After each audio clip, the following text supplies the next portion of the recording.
everyone. I think we are about to get started. Dr. Brown, would you like to do the introductions?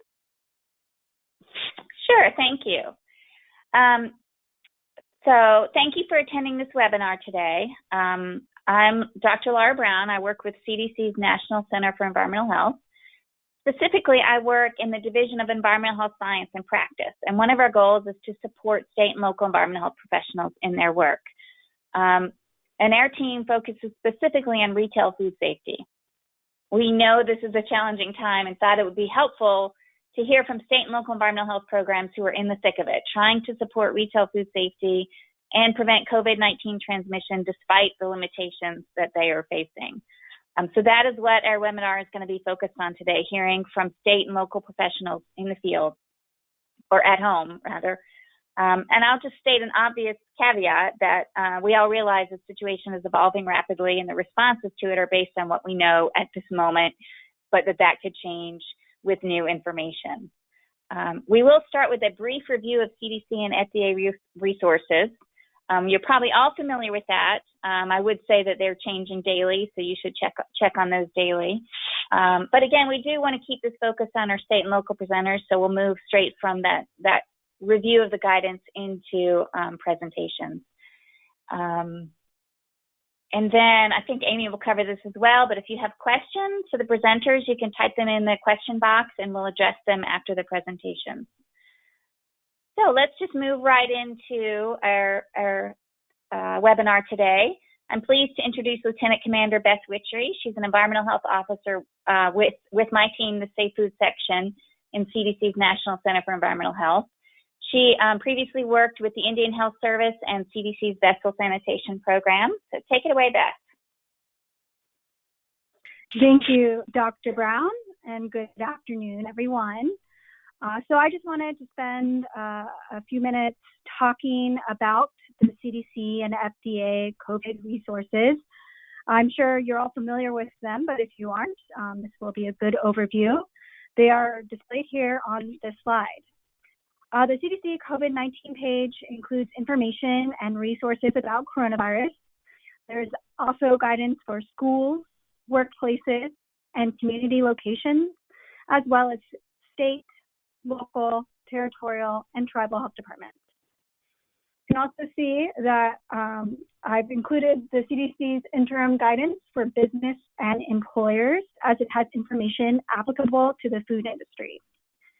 CDC has also provided guidance for mitigation strategies according to the level of community transmission or impact of COVID-19, and how all employers need to consider how best to decrease the spread of COVID-19 and lower the impact in the workplace.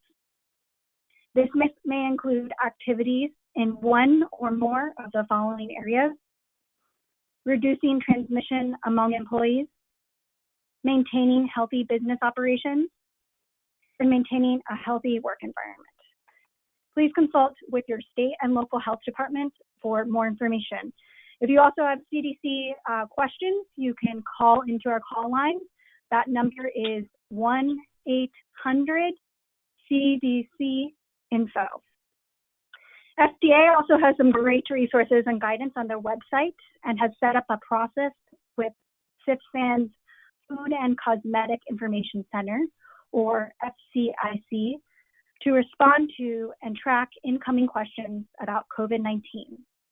This will also help FDA identify the most frequently asked questions that it can add to the Q&A available on FDA's website. The FCIC web. Yes? I thought we lost you there for a minute. Go on. Oh, okay. The FCIC webpage has new information to emphasize that responding to COVID-19 questions is FDA's priority. Submitting your question online enables FDA to appropriately and efficiently triage and respond to each inquiry, allowing FDA to improve its overall customer service and increase its ability to provide accurate and timely responses. For the latest information on COVID-19, please see FDA's Coronavirus Disease 2019 page. Finally, I wanted to emphasize a point that Dr. Brown already made, but I strongly encourage all of you to regularly check these websites as guidance is changing during the rapidly evolving response. Thank you. Dr. Brown, I'll let you take over. Thank you, Lieutenant Commander. I'll just go straight into our speaker. Our first speaker is Brenda Lee Viveros. She's been with the Rhode Island Department of Health for 7 years. She's currently the program manager for the Environmental Health Specialist Network, or ESNET, program, and oversees the state's rapid response team. She has been the contact for drafting the Rhode Island food safety guidance related to COVID-19. So thank you, Ms. Viveros. Thanks, Dr. Brown. Okay, next slide, please. That's just my title. So today I'm going to talk about Rhode Island's food safety response to COVID-19. Next slide, please. One second. Okay, so I'll begin by giving you some background information on Rhode Island, some information on COVID-19 in Rhode Island and when we started to get impacted and kind of where we are now. The food safety guidance that we developed, what our staff and the Center for Food Protection have been doing, and some successes and challenges along the way. Next slide, please. So Rhode Island has a population of roughly 1 million people. We do have a centralized structure, and we have no local health departments.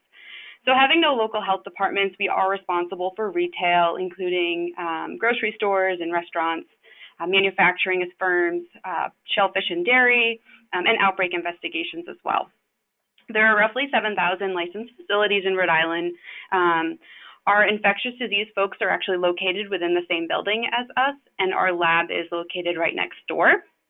Rhode Island's also an ESNET state, an RRT state, and so being a part of ESNET and RRT has really strengthened our relationship with our lab and infectious disease folks, which is really helpful not only during foodborne outbreak investigations, but other emergencies such as COVID-19 as well. Next slide, please. So the first case of COVID-19 in Rhode Island was on March 1st. So our response has been going on for about a month now. At the beginning of March, the food program, the Center for Food Protection, had limited involvement. We didn't, we only had very few cases. Our department's messaging really mirrored the CDC's messaging and really consisted of proper hand washing, staying home if you are ill, avoiding close contact. Additionally, our state had also had an executive order to self-quarantine after travel from certain countries. It's changed since then several times to include all international travel and then again to include domestic travel.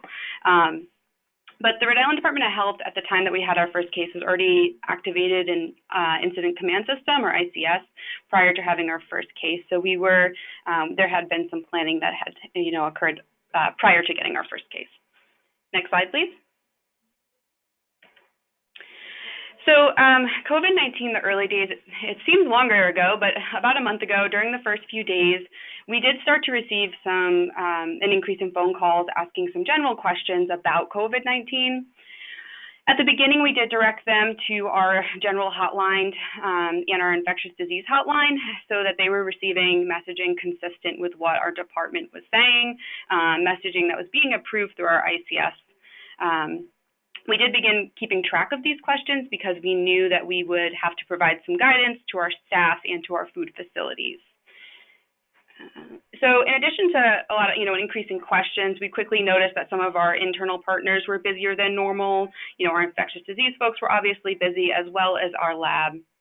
So having a good relationship with our internal partners, we really started to have conversations about how we can prioritize some work or rearrange some of our work priorities to help reduce some of the burden for them. So for example, it started with, our monthly surveillance samples, rearranging the schedules, trying to get frozen food items for them, or things with long shelf life so that they didn't have to do it right away.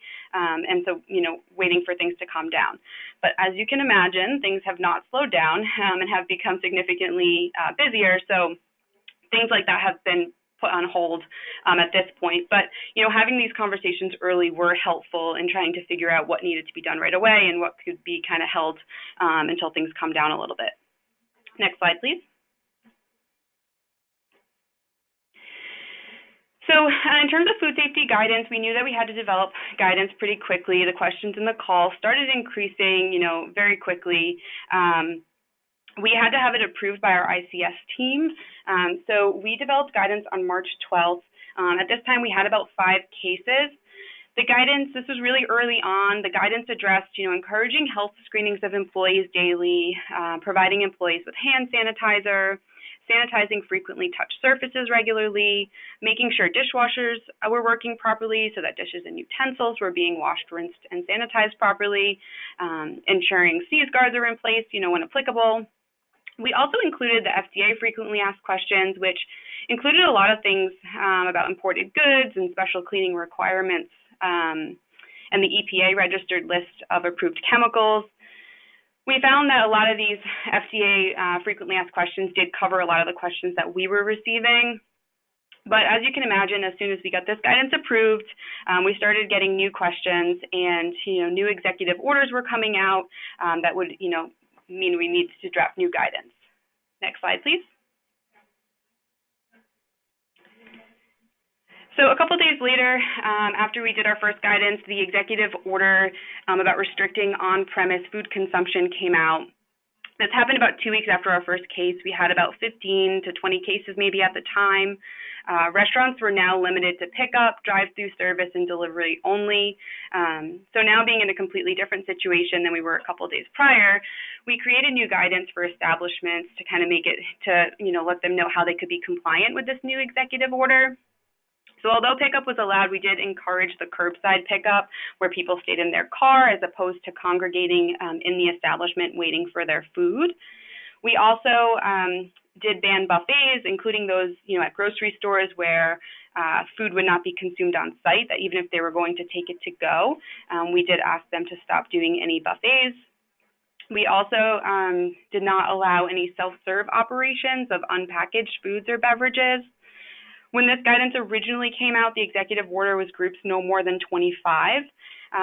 This later went down to 10 and now 5 individuals. This was one of the things we did receive complaints on, is people, not being compliant with this, and what do we do? We did follow up on some of these complaints. In Rhode Island, the local and state police were also following up on these complaints. So these numbers were not the same for grocery stores. I know that's one question that we kept getting, as we felt as though limiting grocery stores to those small numbers wouldn't really be feasible. But I'll talk about grocery stores momentarily. Next slide, please. Another area where we felt as though we were receiving questions and needed to create guidance was for food pantries. We took some of the guidance from other state and local health departments. I believe Washington had some guidance out there, and maybe King County, I believe, as well. And so we looked to see what was out there first, and we started creating some guidance for Rhode Island food pantries.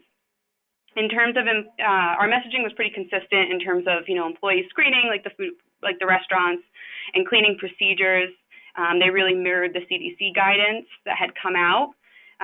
But in addition to that, this guidance encouraged the social distancing and providing some recommendations in order to be compliant with social distancing. So limiting the number of people allowed into the food pantry, extending hours.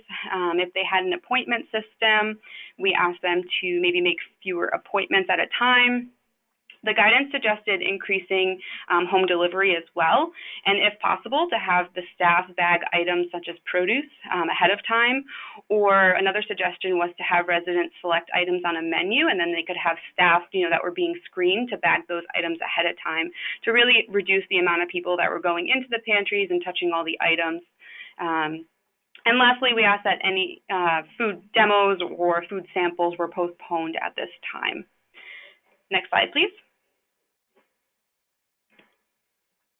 So I think the guidance for grocery stores has probably been one of the most difficult to keep up with. We have updated this guidance quite a few times. As Dr. Brown mentioned, this has been something that's evolving rather quickly. So this one has been updated a few times since we originally posted it. I would say we also probably received the most complaints in this area, either too many people in the store at once or complaints worried about the workers' safety, such as cashiers. So our guidance provided posters to the facilities so that they could hang them to remind staff to stay home if they're ill, and to follow proper hand washing, of course. We asked that facilities provide the employees with hand sanitizer and to provide them at every register.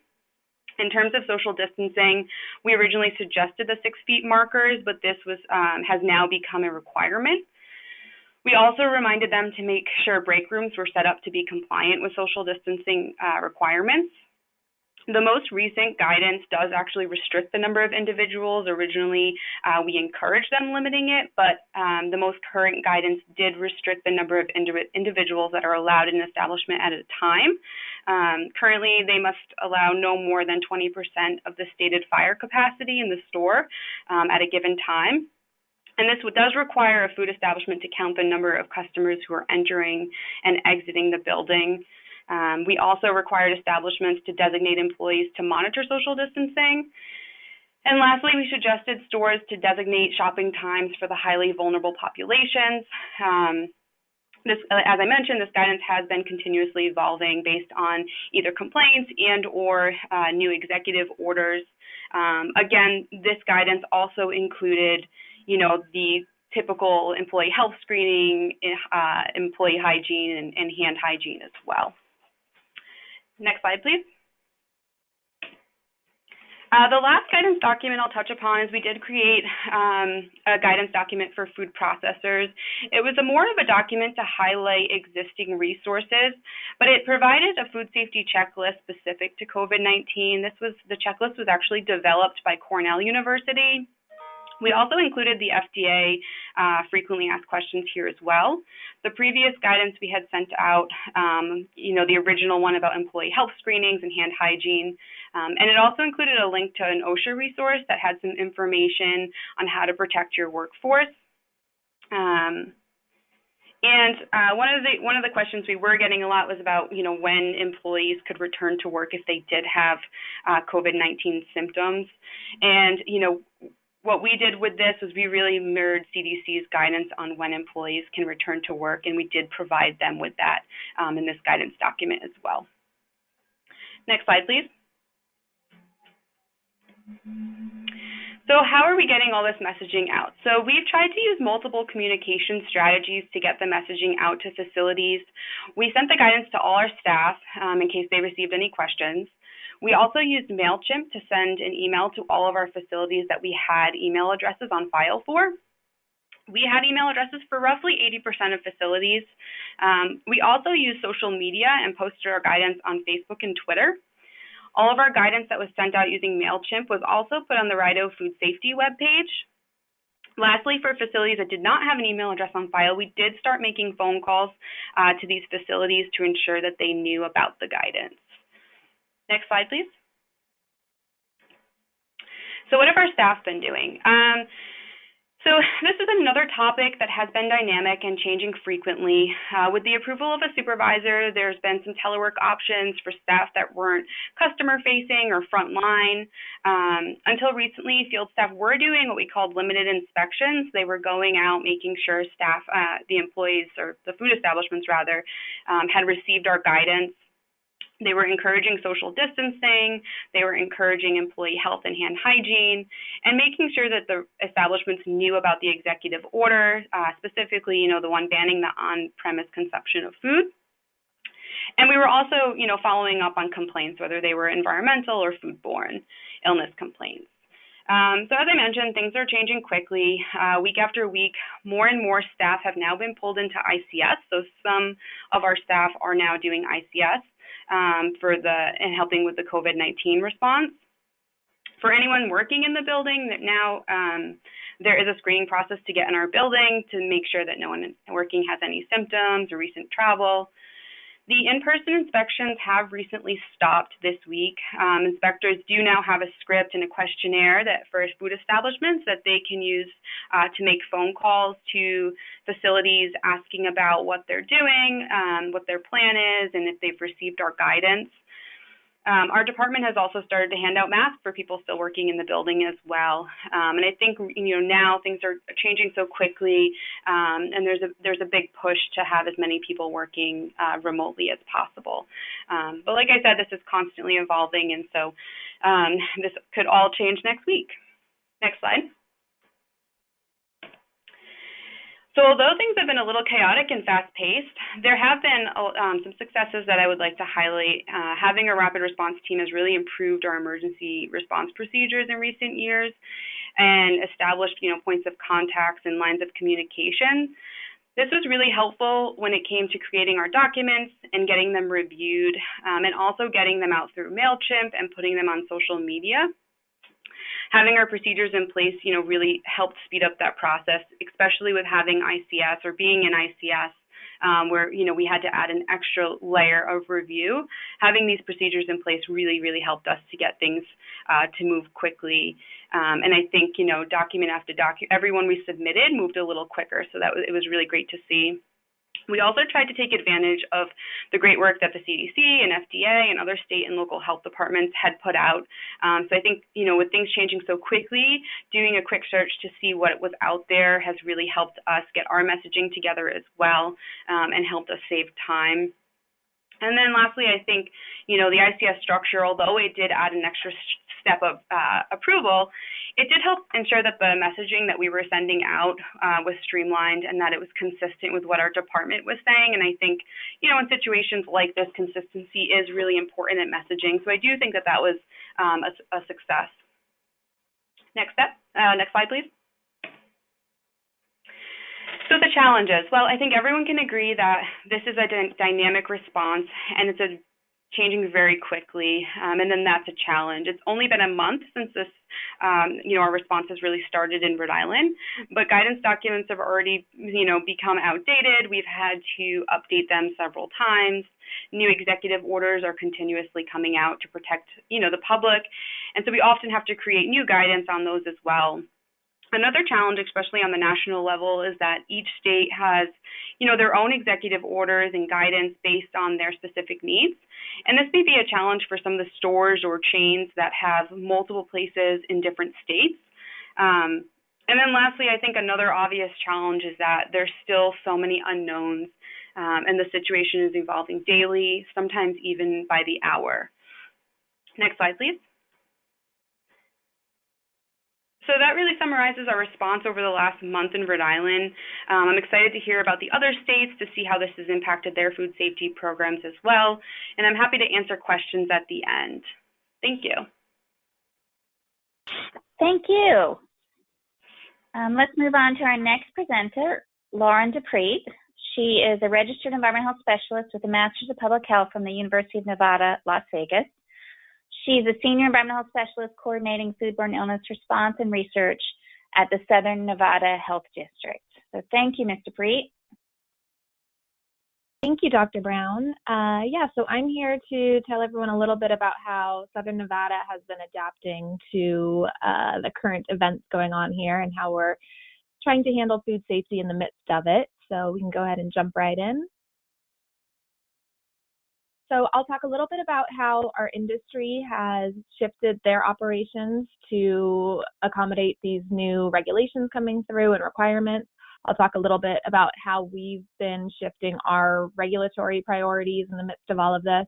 And then I'll go over some of the guidance we've created and our outreach strategies as well. But first, I'll give you a little bit of context. So the Southern Nevada Health District is responsible for the city of Las Vegas, the city of North Las Vegas, the city of Henderson, and then various smaller rural outlying towns on the outskirts of the valley. And adding all of those up, we have about 2.2 million residents that we're responsible for the health and safety of. And in a normal year, we expect 4.2 million tourists to visit our valley. And to feed them, we have about 21,000 food permits and about 52 inspectors working on those routine food inspections. And our food operations program does use a grading system where we typically assess a fee for a C downgrade or a closure. But for the most part, our facilities pass pretty frequently. So here is an already outdated screenshot of the amount of coronavirus that we have in our state. As you can see, it's here. We do have community transmission, and we are doing everything we can to help flatten the curve, just like everybody else. So with that, we have a few state directives coming through, and you can see at the top of the screen there, our state motto is usually home means Nevada, but our governor has adopted that for the current times to stay home for Nevada to help drive the point home.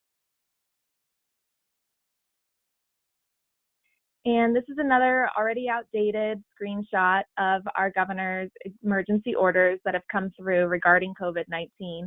As you can see, as is everywhere, it's a very dynamic situation. We've had these orders coming through every few days. And in fact, since I pulled this earlier this week, I think we've had 2 more come through. And with that, every time something comes through, we're reviewing it to see how we need to modify our operations, what our regulated establishments need to modify so we can be prepared to assist them in that, and just help keep our community doing what they need to do. And with that, we have a lot of the same directives coming through that are being seen elsewhere. We have the non-essential businesses have to be closed, 6 feet of distance, and no gathering in groups, that sort of thing. So at first we weren't sure how we were going to fit into these governor's orders, but it turned out that our Metro Police Department went ahead and is taking the lead in terms of identifying any non-essential businesses that are staying open, or for anyone not adhering to the governor's guidelines. And then they are working with the state business licensing to suspend those permits. So that relieves SNHD of that component. And instead, we're able to step in an education capacity, which is a really good fit for us. So next, I'll show you some of the ways that industry has been adapting. And these pictures might look familiar to what you're seeing in your areas as well. So here is a restaurant where we have the front door propped open, and behind they've removed all the dining chairs all pushed up against the wall, and they have a table pushed directly up to the entrance, quite literally blocking your entrance to the facility. And as you can see on the window there, they've got their paper to go individual use takeout menus. So if you weren't able to order online or over the phone, you can order there and not have to handle a menu that anybody else has handled. And then they will bring the food to that table. You can pay, and then there's a little hand sanitizer pump there as well. So after you handle the money or the pen, you can go ahead and sanitize your hands and hopefully not have to touch anything else before you're on your way. And here's another alternative for a facility that the patrons are still allowed to enter. You can see we're using physical barriers there with those wet floor signs being propped up in between people. And then I've also circled on the floor, they're using the tape to mark X's at 6 feet of distance to help really visualize and help their patrons enact that 6 feet of social distancing and be able to see exactly what that looks like and prevent any kind of gathering in the restaurant. And then here you can see one of our local farmers markets has shifted their operation, and instead of a typical farmers market where everyone is milling about back and forth between the vendors, they've gone to a drive-through service. So in this case, everyone is staying in their cars, waiting in their cars, and then when it's their turn, they are able to place their order with the staff member. The staff member will fill their order, select their produce, their items, whatever it is, and then drop it in the trunk of the car. So the guests don't have to get out of their car or interact with anyone except for through that window. And I mean, maybe the workers are a little bit closer than we'd like to see, but this is certainly an improvement over what a typical farmer's market situation would look like. So now I'll talk a little bit about how we've been regulating during these times.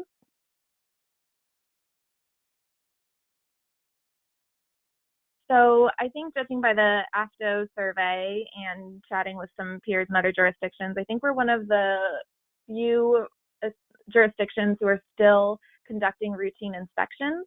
We are leaving it at the discretion of the inspector. So everyone has an option of how they want to spend their day. So if they feel comfortable, they know facilities that are social distancing, they can go ahead and inspect as usual.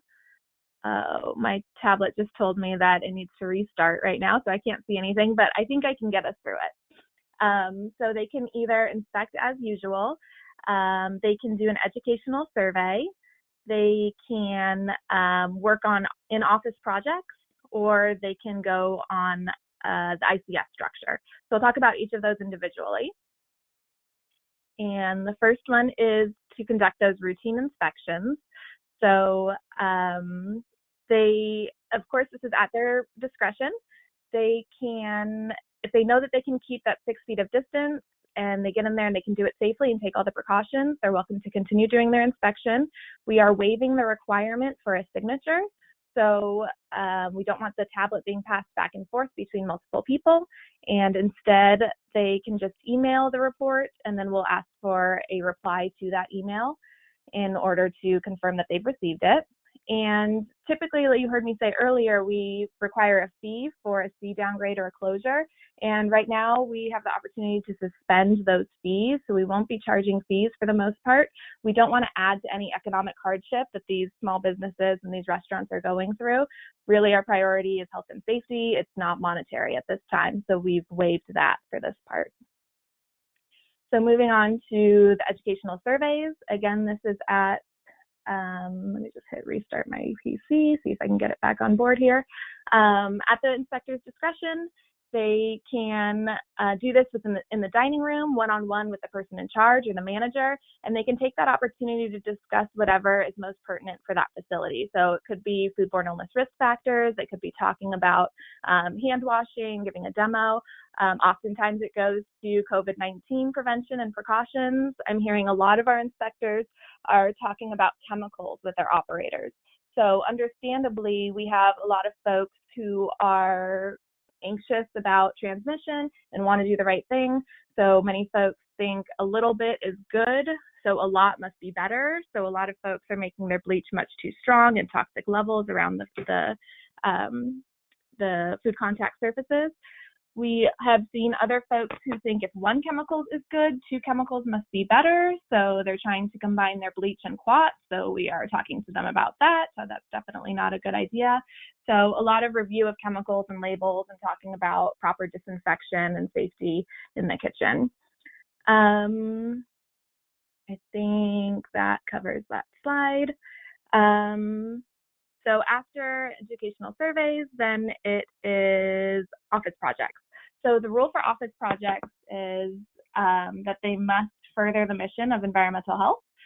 So our inspectors can bring their ideas to their supervisor for approval. We also have, our leadership team has some projects that have been on the back burner, and we've reached out to solicit volunteers to help get those projects started. We've been working really hard on this. We've got a lot of things in the works right now, and some of those are the handouts specifically for COVID-19. We need those quickly. Other handouts that aren't COVID-19 related but have been on their radar, maybe they've been wanting a document that can assist with a certain conversation. So they're able to take the time now to work on those, and that will certainly assist as we move forward. And we're working on translation services. We've got a great talented staff that have those capabilities, so that's really helping us streamline our systems. And then we have folks reviewing policies. Oh, I think I'm back in. Maybe I'm getting closer. So folks are reviewing some older policies that need to be updated to make sure they're still relevant.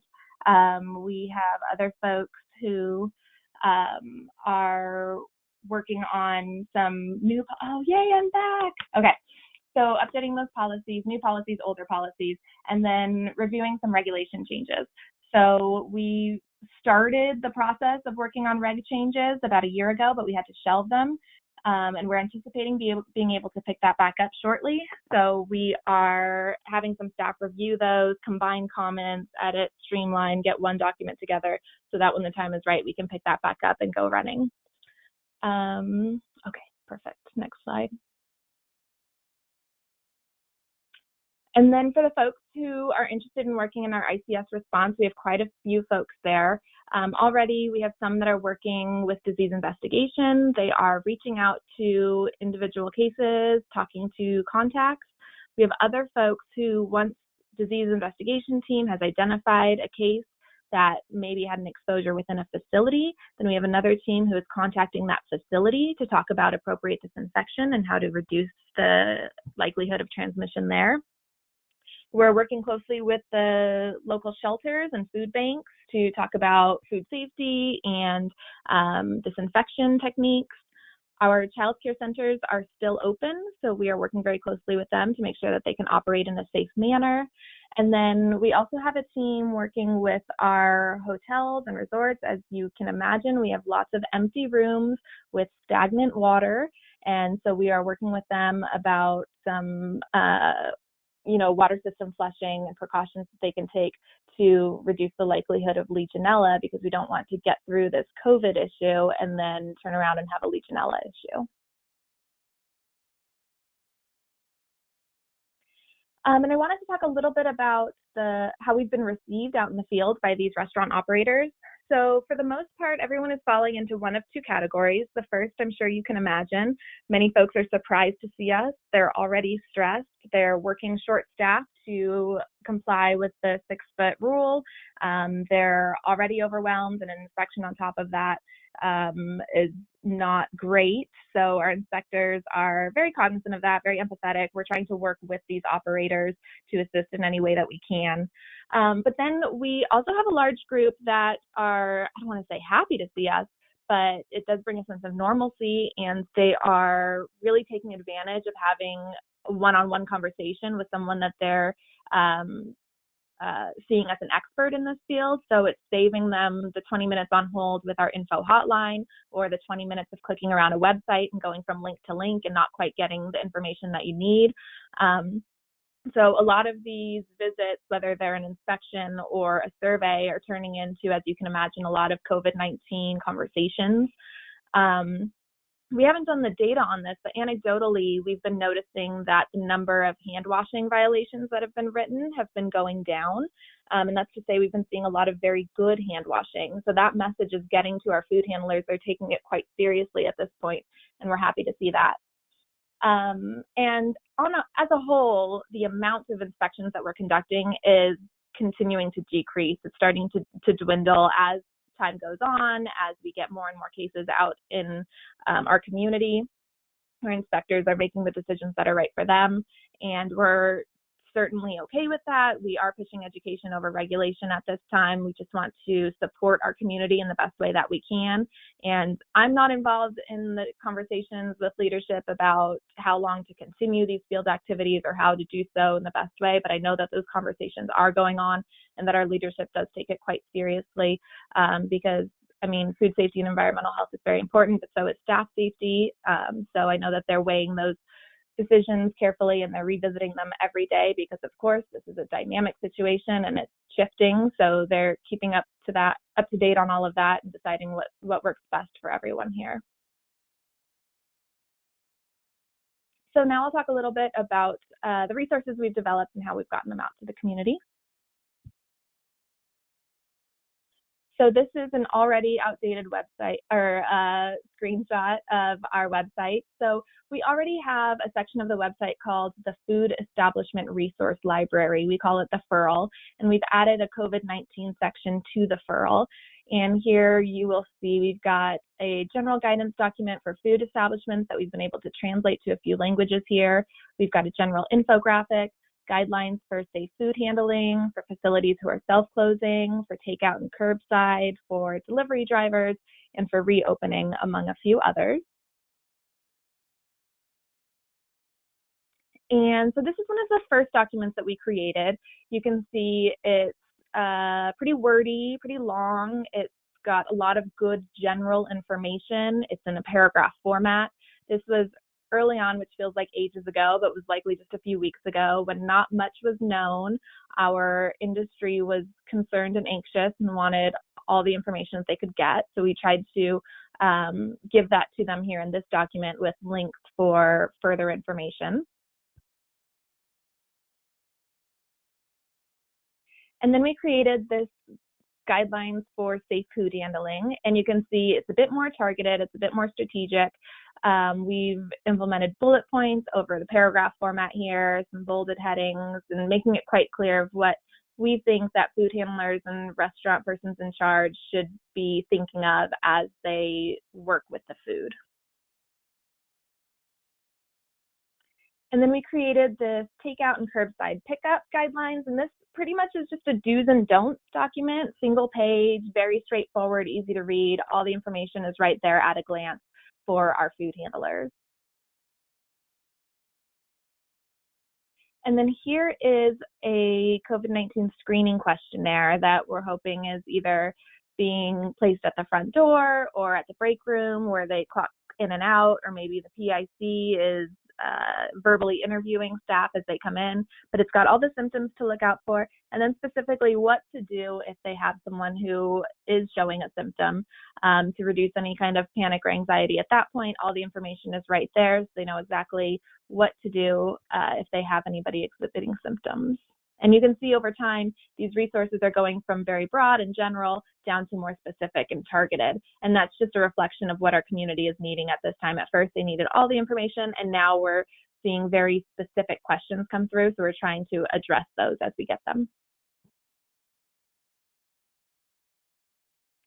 And then, of course, this is ever evolving. So internally, we are continuing to work on a list of all of the closed facilities that's ongoing so that our field staff can consult this list before they go out and waste time trying to visit a facility that we know is already closed. So we have one individual working on organizing all of that information. And then for the public, we are still working on some documents. One is what to do after an employee tests positive, which, I mean, the information is already out there. We're just trying to compile it for our community. There's also talk about creating one for commissaries, maybe. We've had some folks ask if they can kind of shift their operations and work out of their commissary a little bit more. So we want to make sure the commissary managers and owners know how to do so safely if they were getting an increase in work in the facilities. And then we're still working on translation services to get those documents in as many documents in as many languages as we can, as quickly as we can. And then as far as outreach goes, as you know, we have been updating everything to our website, and that's a section of the website that our food establishments are used to checking and looking at. So we've put them all in that same place. We have been routinely sending out an email to all of our restaurant permit holders to let them know what new resources are being added. SNHD in general is conducting routine press conferences to chat with the media and let them know what's going on. They've also been using all of our social media channels to get the word out about COVID prevention and COVID in general. And as you already heard me talk about, we've been doing those educational field surveys so we can talk one-on-one with the restaurant operators.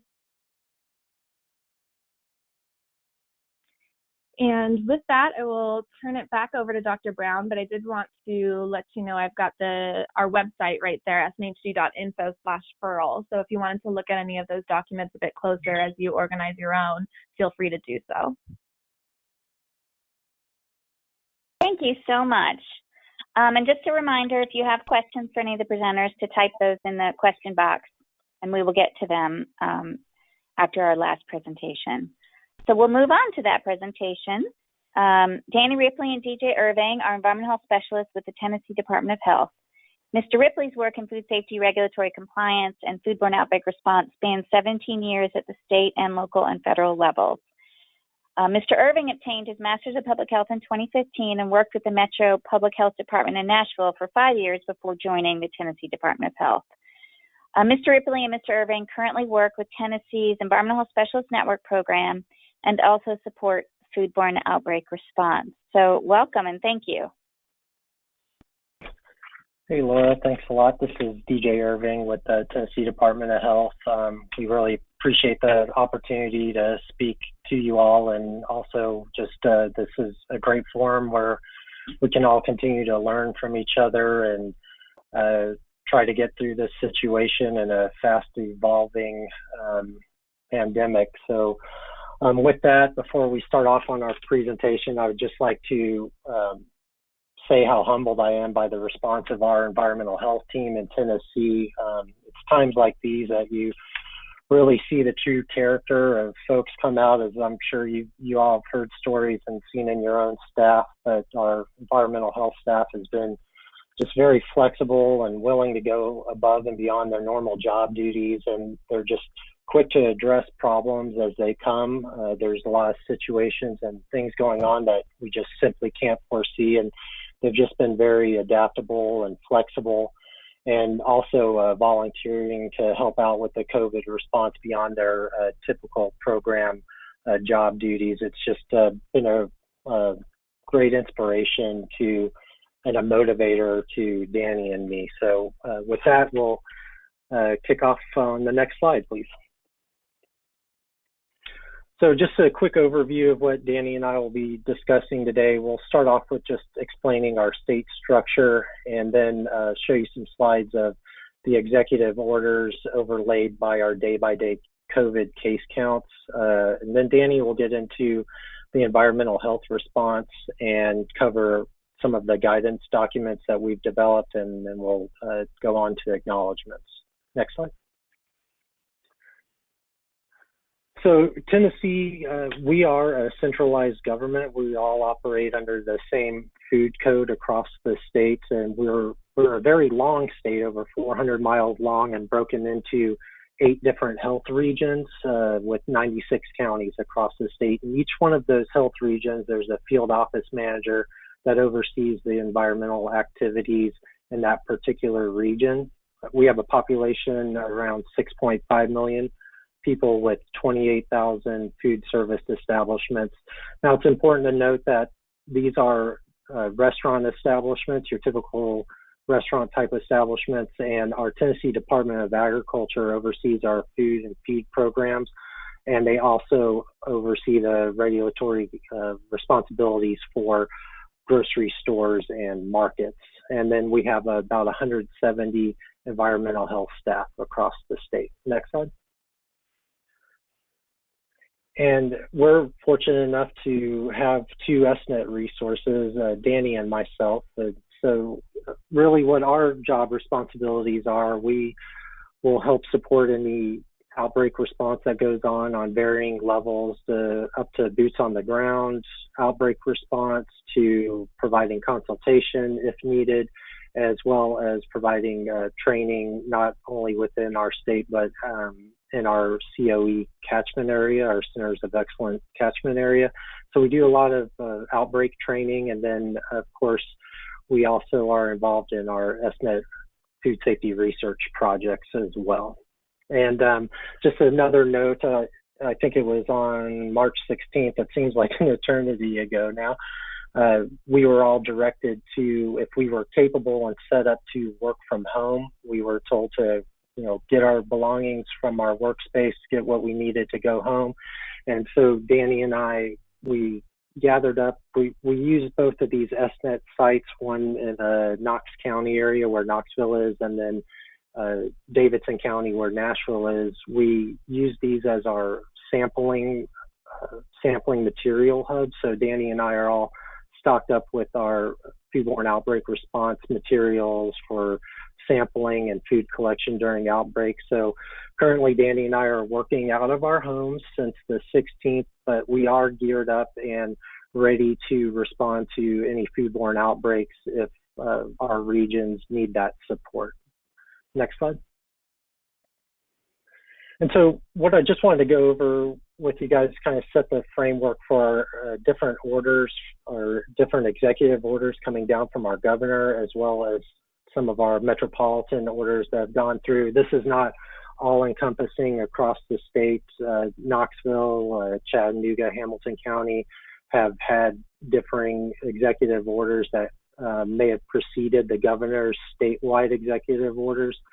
And so I'll just kind of give you a brief summary here of the different orders laid over a case-by-case, COVID case-by-case, day-by-day count. So this is our cases by day. And you can see on the 5th, you can't see the bar there, our first case was identified. And then on the 12th, the Governor Executive Order 14 declared a state of emergency in Tennessee.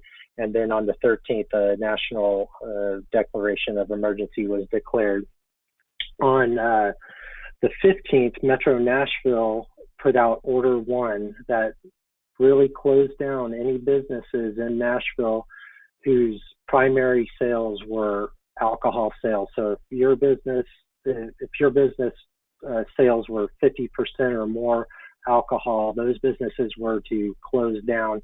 And I think this was an important move. As you know, Nashville is known for its live music scene and a high density bar scene that goes down Broadway, where all of our honky tonks and live music venues are, and you get a lot of congregation of people in these venues. So that was one of the first orders that we saw going down on businesses that might be doing some food sales, but this primarily covered those live music venues and nightclubs. Next slide.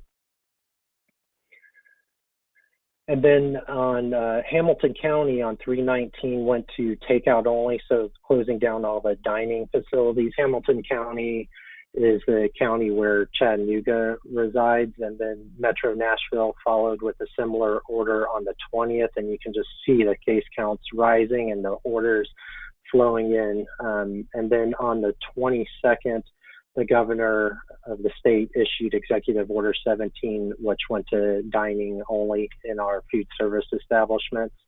And then another slew of executive orders came in on the 30th, and as you can see, we're hitting a high level of COVID cases at this point. Executive Order 21 provided clarity on non-essential businesses that needed to close down, and then Order 22 that came out on the same day provided some a suggestion that Tennesseans are safer at home and they should stay in place, but this was not mandated. And then just yesterday, Executive Order 23 came out, making it a requirement that Tennesseans stay home unless they're doing essential activities, which covers, going to the grocery store or getting gasoline for your car, and some exercise activities. So that's kind of where we're at with that. And with that, Danny's going to get into more specifics on the environmental health response. All right. Thank you, DJ. If we could advance the slide, please. Right. So I think it's safe to say that throughout Tennessee over the last few weeks, it's been anything but business as usual for environmental health. We've seen a lot of changes across the state with regards to our work environments, to the work responsibilities that we have. And a lot of those changes will vary among the different regions and the contract counties. We're seeing folks working more from home, more remotely, as well as we're seeing limited hours in the offices or limited numbers of people in the offices to facilitate social distancing. We're also seeing some work responsibility changes. We're seeing a shift from our focus from the routine environmental inspections to a focus on the COVID-19 response. Now, this didn't occur. Certainly didn't occur overnight. We subtly moved into not doing inspections as part of our day-to-day activities. However, we still have that response if need be. We're also doing cross-disciplinary COVID-19 response. Depending on the region or county, we have folks who are working COVID-19 hotlines, as well as assisting with EPI call downs or contact tracing or interviews. We're involved in assisting with specific community needs with COVID-19, such as testing or response, or even as simple as just transporting goods or testing materials from one health department to the other. Our EH team are stepping up and helping out in those capacities. We also have our ongoing work that we're doing, such as plan reviews or pre-open inspections, albeit they have been limited over the last few days or weeks. We still have our complaint response capabilities. Primarily, the complaints we're receiving now are associated, as you might guess, with COVID-19. But if there are food safety related complaints, we still have the capacity to deal with those complaints as they come in. As well as DJ mentioned, we still have our capacity to investigate foodborne outbreaks if they do occur. Fortunately, to this point, and I should knock on wood right now, we haven't had any foodborne outbreaks that we know of or we've identified. So that's good. But we do have the capacity, if need be, to address those situations if they should arise. Next slide, please.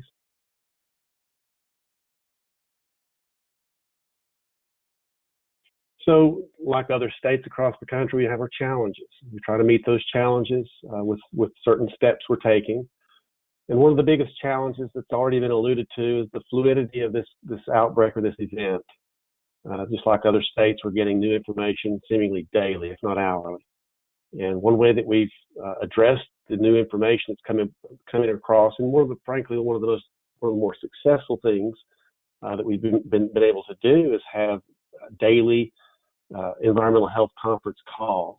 And what we're doing with this is we're allowing all the regions to call in so that we can get some uniformity with the messaging that we're getting out to the EH across the state, and getting that feedback from central office to the environmentalists.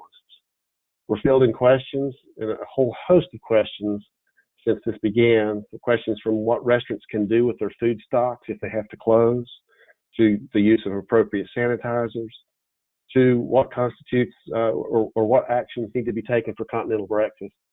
So there's a myriad of questions that are coming up across the regions, and we're able to answer those questions, or address those questions rather, and get answers to folks in a timely fashion so that we're consistent across the state. We've also produced some guidance documents as we've moved along. Much of these guidance documents have been in response to some of the consumer questions or some of the customer or food service operator questions that we've dealt with. And they're addressing food service, of course, in COVID-19.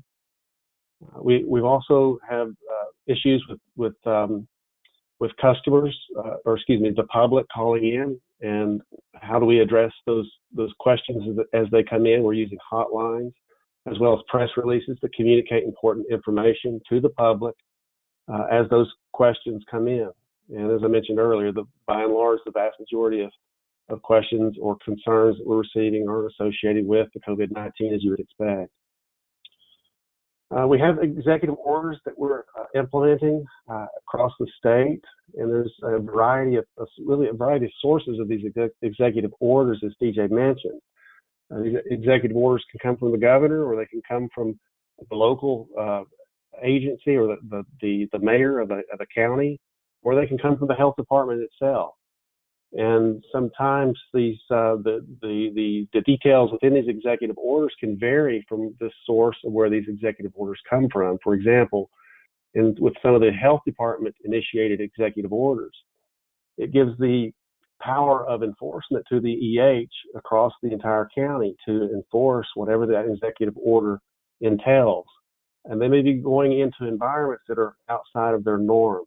For example, they may be going into a department store or a facility that they actually don't regulate on a regular basis. So depending on the executive order, it can vary with what actions or what people are involved in the various regions or contract counties.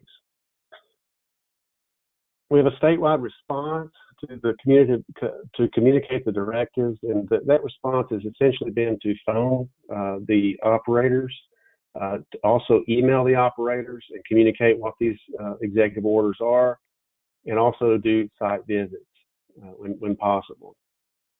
Next slide, please.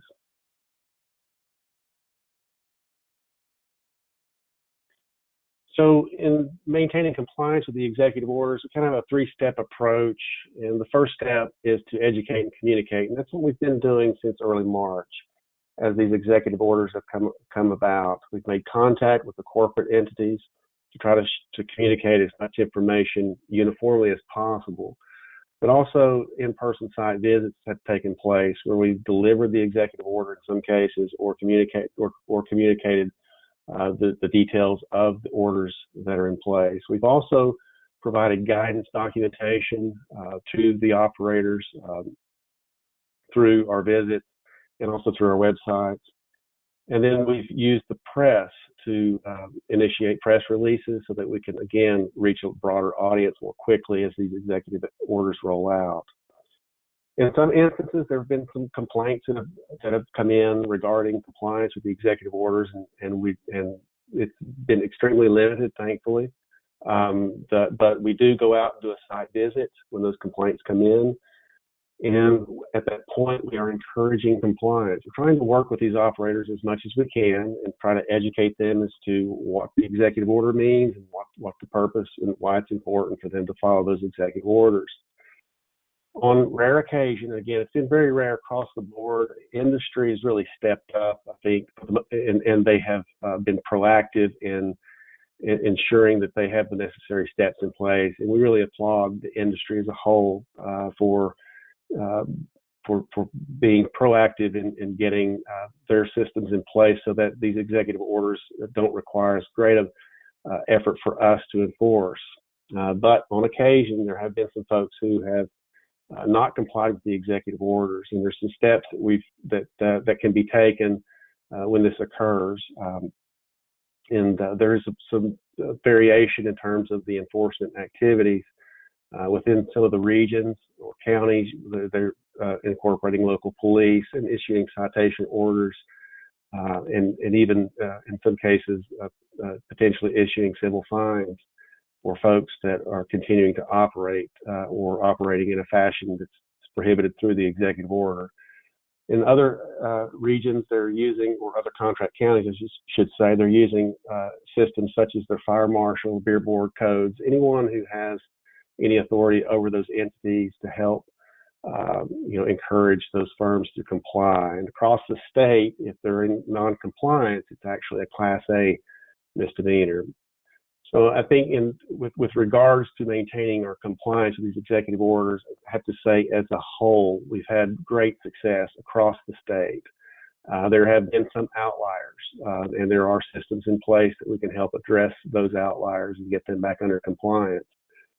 I think moving forward in the future there will be a lot of questions about how well we maintain compliance in the future as time goes on. But we're hopeful that with our relationships with the firms out there that we can ensure that they maintain compliance until some sense of normalcy reoccurs in our day-to-day work. Next slide, please. So here are a couple of guidance documents that we created. And again, these guidance documents were stemmed from questions that we were receiving either from the public or from food service operators. We have a few more guidance documents that are under review right now, and as soon as they're finalized, we'll get those published as well. You can find these documents on our website. Next page, please. And finally, I'd like to acknowledge some folks, our leadership at the Department of Health and on the front lines. Certainly, we could not do this without these folks, the dedication that they have, as well as the EHS across the state. As DJ mentioned at the beginning, it's really, those are the boots on the ground. Those are the people that are out there getting the job done, and it simply could not be done without these folks. So thank the TDH COVID-19 response team, the Department of Agriculture, our partnering agency in the state, as well as CDC SNET. And with that, I'll turn this back over to Dr. Brown. Thank you, Danny and DJ. I do have some questions. I'm going to go ahead and start with the logistical ones. One of the first questions was, how will this information be shared after the presentation? It was recorded. Amy, can you tell us how they can access the recording once it's on? Is it just, you have to go to the APTO website to access it? Yeah, the recording will be shared on the APTO Professional Development webpage, and you will also receive an email within 24 to 48 hours with the recording link on the email. Okay, thanks. And then another logistical question was, there have been several questions for the guidance documents that our three presenters have talked about. I'm assuming all of those are in the websites. Amy, I'm wondering if we can send out the slides so they can just sort of quickly flip through them to find the websites for the guidance documents? Yes, I will ask the presenters for permission to share the slides, and if we get permission, then I will share a PDF copy of the slides as well. But you can also find a lot of the guidance documents that our presenters have talked about on the APTO COVID-19 resources page. APTO has been compiling a lot of state documents, so a lot of the same documents should be on there, but I will check to see if we can share the slides as well. Okay, great. Now, most of the questions that we got are for our presenters. I want to cover one or two that I think that Lieutenant Commander Witry can answer for us. So I'll just start with those. Can the COVID-19 virus live on fresh vegetables and fruits? If we can't cook them, should we avoid eating raw fruits and vegetables such as lettuce? And I'll start by saying at this point, there has been no evidence that food can transmit the virus, and I'll let Beth specifically talk about what CDC and FDA say about this particular topic real quick.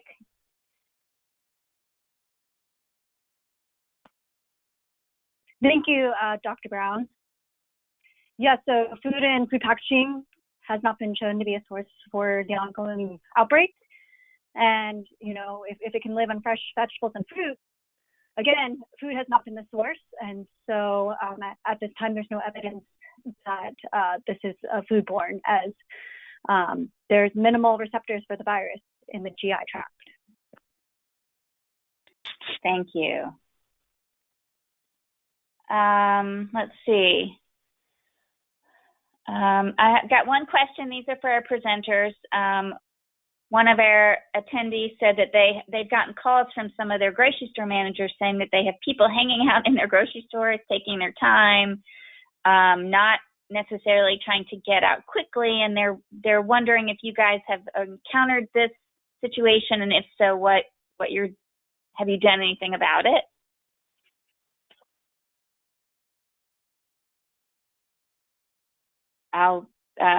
Danny or DJ or Brenda Lee or Lauren, Hi, this is Brenda Lee. We haven't run into that particular complaint. We've gotten some complaints about, having too many people, and I know that our local law enforcement and state police have been handling some of those complaints as well. But in terms of people just shopping and hanging out longer than maybe they need to, we have not run into that as far as I know. Laura, this is Danny. The Tennessee Department of Health doesn't have regulatory jurisdiction over the markets and convenience stores across the state. So anytime we get those types of complaints, we do forward those on to the Tennessee Department of Agriculture. And this is Lauren. For us, we have the Metropolitan Police Force who have been enforcing the governor's orders. So that's something that we would defer as well.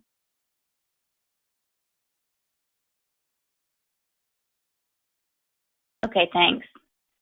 Here's another question. I'm wondering what the guidance is for use of sanitizers in restaurants, anything different from what the industry was using before COVID-19.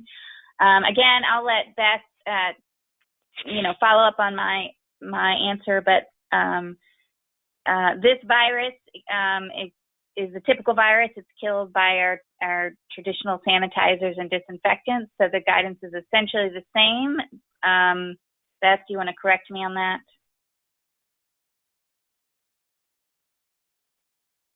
So could you repeat the question, please? Yeah, so the question was, I'm wondering what the guidance is for use of sanitizers in restaurants, anything different from what the industry was using before COVID-19? So it's recommended to routinely clean and sanitize, and really focusing on our high-touch surfaces.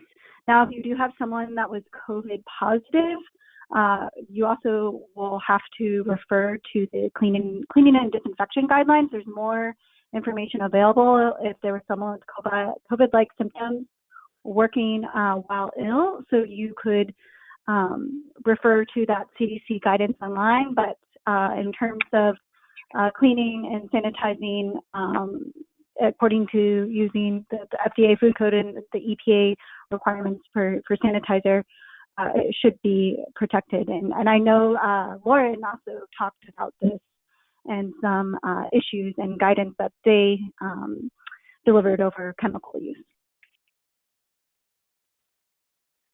Okay, I have a question for... Go ahead. Oh, I was just going to bounce off of that. Yeah, we are referring to EPA and the federal guidance on the chemicals, but our clarification for our operators has been very simple and using their regular sanitizers and just checking concentration and that sort of thing.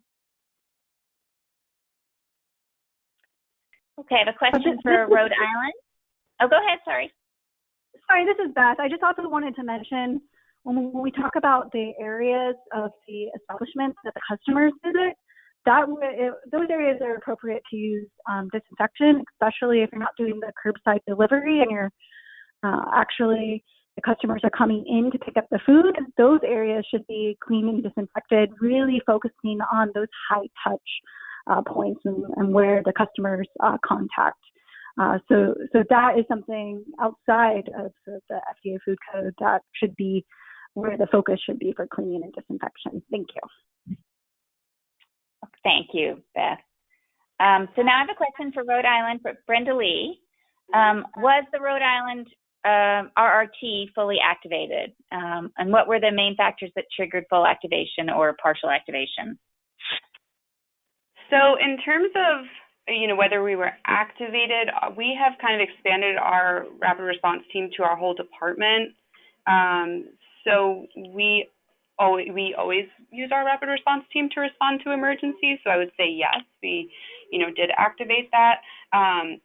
This was, obviously typical.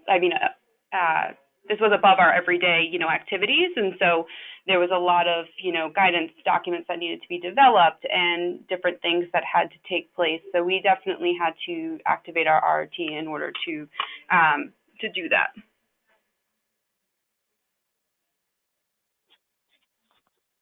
Thank you. Give me just a minute. There was a question about pools. So Lauren, I'm going to direct this to you. One of our questionnaires asked, we've been told not to open pools at this time. How are you guys handling this situation? So those fall under a non-essential business through our governor's orders. So those have been closed here in Southern Nevada as well.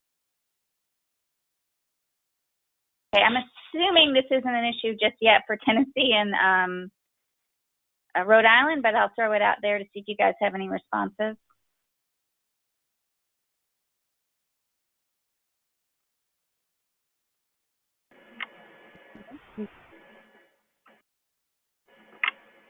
Rhode Island doesn't have anything to add. Okay. Sorry. All right. According to the CDC website, there is no evidence that COVID-19 can be spread to humans through the use of pools and hot tubs. Proper operation, maintenance, and infection, so using chlorine and bromine of pools and hot tubs should remove or inactivate the virus that causes COVID-19. But again, then you have to consult your state or local health department to see if these are allowed to be in operation.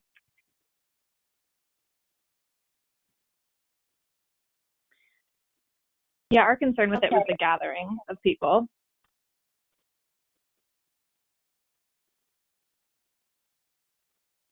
Okay. There's a couple of questions about routine field inspections related to, are you stopping routine field inspections, which you guys have kind of addressed, and then are you having discussions about when you might resume them? Yeah. Does anyone have any specific or concrete thoughts on this at this point? And this is again to our presenters. Hi, this is Brenda Lee. I don't think we have any concrete, time estimate right now. I think so much is changing so quickly.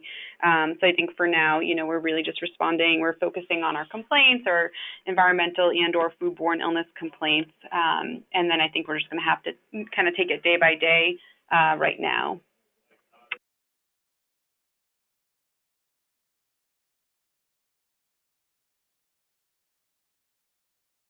This is Danny. I think that's the same moving forward with Tennessee as well.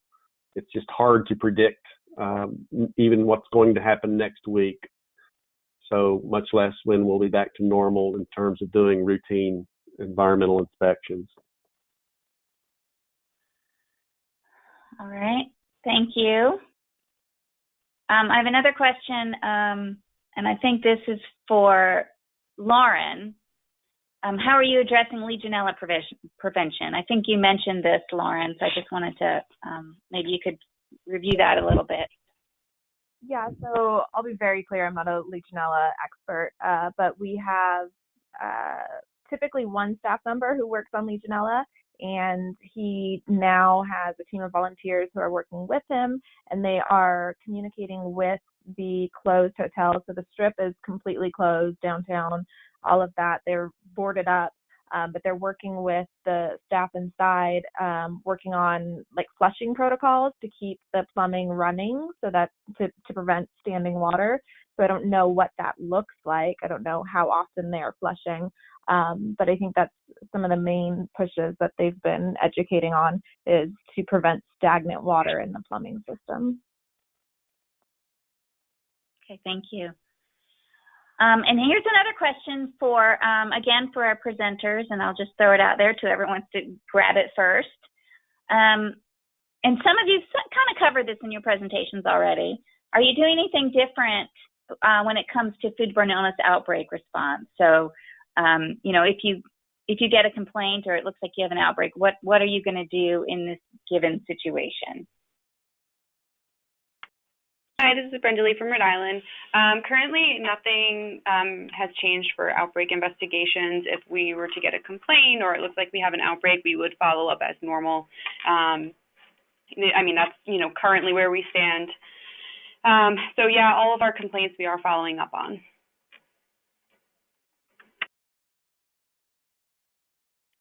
Hey, Laura, this is DJ in Tennessee. Very similar here. Our operations haven't changed at all. We haven't, like Danny said, we haven't had a lot of foodborne outbreak responses. Danny did provide some support early on with a long-term care facility outbreak and getting some stool specimens to the public health lab. And right now, if we got an outbreak, it would be business as usual. We would consult with our regional managers and then our central office environmental health to assess what type of support they may need, from consultation to they got this and don't need our support at all, to have the capacity, Danny and I have the capacity to go from our homes to that establishment to conduct environmental assessments and outbreak investigations. In Nevada, the same. We are prepared to respond as usual. We have the capacity to do so.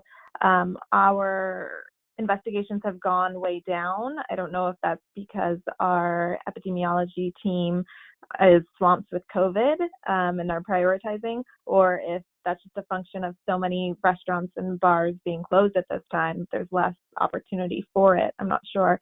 But yes, we're prepared to conduct environmental assessments as usual. Thank you. Another question for our presenters. Are you having any problems with bars or non-essential facilities not closing down as they should?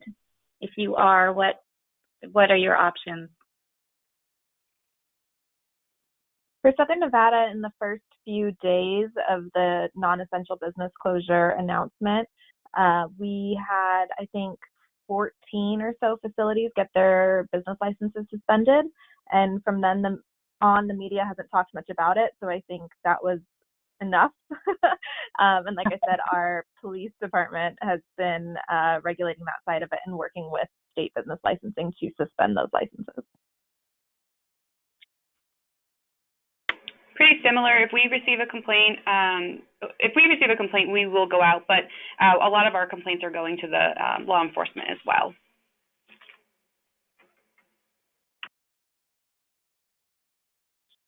In Tennessee, it's going to depend on where the complaint comes from, what region or what contract county, because contract counties are doing things somewhat differently in terms of enforcement. So as I mentioned during the presentation, it might be that they issue fines, or it might be that they have. I know in Nashville, Davidson County, they're doing two-person or two environmental teams on call at all times with one metro police officer, and they're going around per complaint only, not just randomly, but when they get complaints. So they're using that law enforcement arm to help encourage folks to do what's right, or to, in fact, suspending permits. I know other regions are using fire marshals and the occupancy permits. as well as other agencies or other governmental oversight entities within those regions to enforce compliance with the executive orders. Okay, thank you. So I think we might have time for 2 more questions. Here's one. What tips can you offer on managing remote workers and monitoring productivity?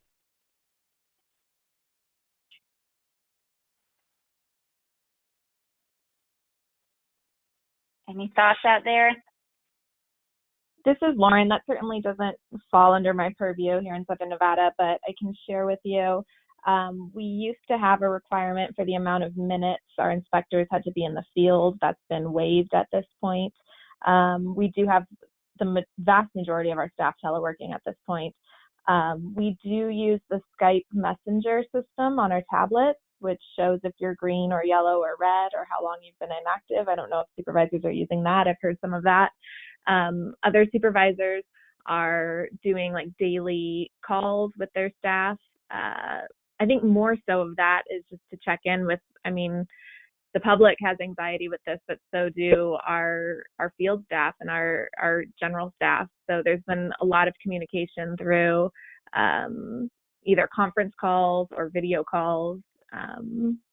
But yeah, that doesn't fall directly under my purview. But we've for the most part been understanding and just trying to keep an eye on everything. And then with those projects, you have deliverables, right? So you can see if it's taking 3 weeks to do something that should have been 2 days. That's pretty evident. So Laura, in Tennessee, we're leaving that to the managers, and the employees use an Outlook calendar to dictate what they're doing or communicate what they're doing. Very similar in Rhode Island. I think it's really up to the managers or supervisor of the staff. And, we've been doing a lot of virtual meetings as well. But yeah, I think it's really up to the supervisor and manager, and they may handle, employees depending on their job tasks slightly differently. Thank you. So I think I have time for at least one more question. Have you guys talked about, or are there any thoughts or discussions about virtual routine inspections?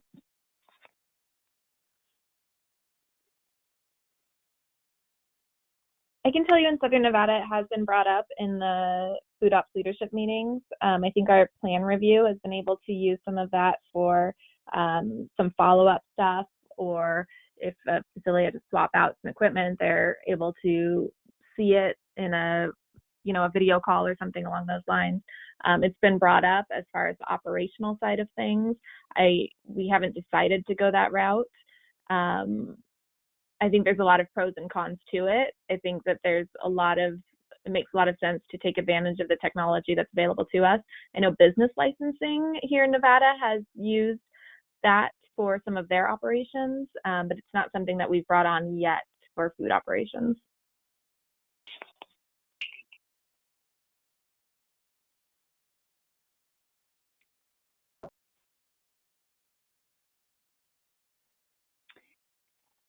Okay.